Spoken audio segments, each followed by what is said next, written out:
So the progress that we've seen in the movie industry when it comes to CGI and computer animation over recent years is nothing short of astounding. These days, they're able to produce stuff that otherwise would have been impossible 20 years ago. Now they're able to do just about anything. You can finally make someone's head explode without it looking like an obvious dummy. The special effects have gotten so good, if you showed it to someone from 1980, you'd probably make their head explode. There's been so many crazy digital advancements that it's sometimes easy to overlook the fact that computer enhancements are often used when they aren't needed. Like, we've become so accustomed to it and movie makers have grown so used to using it that it's somewhat become a crutch. It's now being used in instances where it totally isn't necessary or in scenes where you probably never even noticed. Sure, it can be a great tool, but it can also be an excuse to get pretty lazy when making a film. It's gotten pretty bad too. Poorly done CGI is one of the dumbest things that Hollywood keeps insisting on doing. Wow! Now, before we go any further, I think it's important that we first identify the difference between CGI and VFX. To most, those are just two parallel three-letter abbreviations for movie tricks that involve computers, so they're basically the same difference. However, that's just not true. VFX, or visual effects, are used to create imagery out of a combination of live-action shots and digital creations. So Marvel movies use a ton of VFX to add all that magic and space mumbo-jumbo on top of real humans playing the characters. Anything that's difficult to film in live action is usually doable with visual effects. We're talking car chases, fight scenes, or making The Rock look so big. Did you know that in real life he weighs just under 170 pounds? How crazy is that?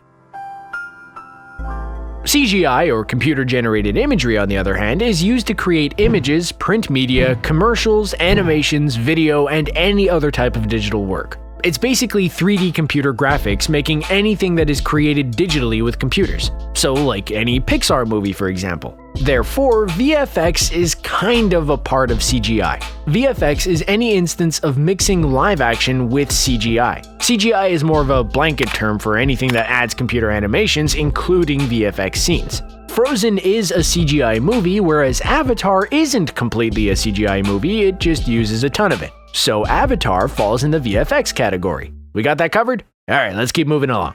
Okay, now that we're on the same page with descriptions, let's take a look at some examples of some truly terrible VFX scenes where movies poorly used CGI. For starters, movies tend to use CGI to alter the appearance of someone on screen. For example, any of you ever seen the movie Ghost Rider?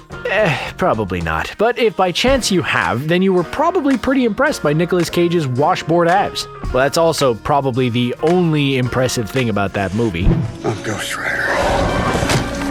However, it wasn't even true. The Cagester definitely worked his butt off to get in shape for the role, but he absolutely did not get into that kind of shape. Those chiseled abs were digitally enhanced in post. Now, if only I could find the team of editors who worked on that. I've got some Instagram posts that could use some touching up. Another example of a movie poorly using CGI to edit the main character's appearance is in Herbie Fully Loaded. Let's race. Yep, I bet that's not what you expected me to say. After test audiences watched the movie, a lot of people complained that Lindsay Lohan was, how do I put this, a little too chesty for such a family-friendly kids movie. They actually digitally reduced her breast size in post-production in some scenes. I just gotta check something real quick on the IMDb page for Lindsay Lohan. Okay, she was 18, so I can actually say this next line. I feel like that was a huge oversight by the movie studio, who could have reached a much larger, much different audience had they just kept it the same. Perhaps the craziest example of a movie unnecessarily blowing a huge chunk of budget on an actor's appearance is DC's Justice League film. They reportedly spent, $3 million to digitally shave Henry Cavill. I want to die. Yeah, like he had a bit too much facial hair when they filmed some scenes, so they spent $3 million making him look more clean-cut so he could play Superman. As the story goes, and as we've heard countless times, he was finishing up filming of Mission Impossible Fallout and contractually wasn't allowed to shave off his facial hair. Rather than, wait a couple of weeks, Justice League producers opted to go ahead and film their movie simultaneously and figured they'd fix it in post. $3 million! Bruh. Sometimes it's not even what they do to an actor's appearance, but more so about the actor's appearance being forced. Like, there's a scene in Public Enemies where Johnny Depp leaps over a countertop during a robbery. It's an awesome looking scene, one that's clearly not Johnny Depp making the leap, but instead a stunt person with Depp's face crudely layered on top. It looks like a Snapchat filter. It looks like a cutscene from a video game. Why Depp couldn't just hop over a countertop himself, I'm not quite sure. But I am sure he had a good reason. What else you need to know? Sometimes the CGI isn't even used on humans, but instead on animals. Remember the movie Daredevil starring Ben Affleck? Remember the opening scene that follows around a clearly digitally created rat? Were all the real rats booked that week or something? Why insist on using a fake version when the fake version looks so terrible? The same can be said for the prairie dog in Indiana Jones 4. They'd have been better off going with the stuffed gopher from Caddyshack. They were equally as realistic. This thing happens several times and is so clearly an animation just dropped right in the middle of a live-action movie that's supposed to be based in reality. Speaking of fake animals, did you know that all the sheep in Brokeback Mountain were actually digitally added? Yep, the sheep were all fake, although the love was very real. I wish I knew how to quit you. There are also times where details about characters are less important than the setting. Movie editors use CGI to enhance or alter locations constantly. The film Zodiac is set in San Francisco, but most of the film's shots of the city were created inside of a computer, including the entire port of San Francisco. The same for the snow-capped mountains of Alaska in the movie The Proposal.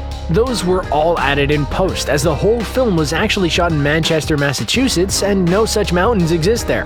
You know that? I know that! You know that! Yes! CGI can even produce entire establishments, like Gatsby's mansion in The Great Gatsby. The whole structure was 100% CGI. Did not exist at all. I bet you I just shattered at least a couple of people's dreams of one day owning that thing. Above all else though, my absolute favorite example of a movie using CGI to create a specific location is hands down from Tommy Wiseau's cult classic, The Room. The green screen rooftop is the stuff of legends. Oh, hi, Mark. Why did he insist on filming all those rooftop scenes in front of a green screen when he had access to film on an actual rooftop? And they aren't even done well. The green screening looks terrible. And it's so much more expensive to do it that way. The entire scenario is completely and utterly mind-boggling. No wonder the film's budget reportedly exceeded $6 million. At least they made a top-notch film at the end of the day. So far, we've covered some pretty large-scale changes. However, there are some details that get added or altered using CGI that are real head-scratchers. Like, why did the movie Blood Diamond spend actual money, probably thousands of dollars, to digitally add a tear that rolls down Jennifer Connelly's cheek? She's a fine actress. I'm sure she could have conjured up a tear or two for them to film, no? Do actors really have it that easy now that their job pretty much gets done for them in post-production? That one seems like it could have been avoided, but hey, I'm not the producers of Blood Diamond. These movie makers can be so picky. Like, did you know that the feather at the beginning of Forrest Gump falling in the wind and ends up falling at Gump's foot was digitally created? Apparently, the director had a very specific idea of how he wanted the feather to fall and what movement patterns it should take. You know, because art, I guess. Like, that would have really made a huge difference. Like, people are gonna leave the theater saying, I really love that movie, everything but that one feather that sort of fell wrong. Did you catch that? Also, the ping pong ball during those awesome Forrest Gump ping pong scenes were digitally added in post. Just making sure I burst every single bubble in this video. There's also the scene in The Social Network where Jesse Eisenberg and Andrew Garfield are outside having a talk, and it's so cold outside that there's cold breath clouds coming from their mouths whenever they speak. Only it absolutely was not that cold, and those breath clouds were 100% digitally added. It was so glaringly obvious. I don't understand why that detail was such a necessary addition. Was it really necessary that the audience knew that it was cold out while they spoke? Was that completely vital to the scene? The example that takes the cake, though, comes from everybody's favorite assassin, John Wick. In the original installment, Keanu's adorable puppy takes a sweet little puppy poop on the lawn. But here's the thing. The poop was fake, and it cost them $5,000 to digitally create. That's gotta be the most expensive dog crap of all time. Why didn't they just buy a $2 fake plastic dog poop? Or I don't know, feed the dog a few hours earlier. Oh. Right. So what are your thoughts? Are there any other terrible CGI examples that stand out to you that we may have forgotten? Make sure to let us know in the comment section down below. Before you go, we'd really appreciate it if you hit that thumbs up button and make sure you subscribe to Screen Rant to stay up to date on all of our latest releases. Until next time, bye-bye!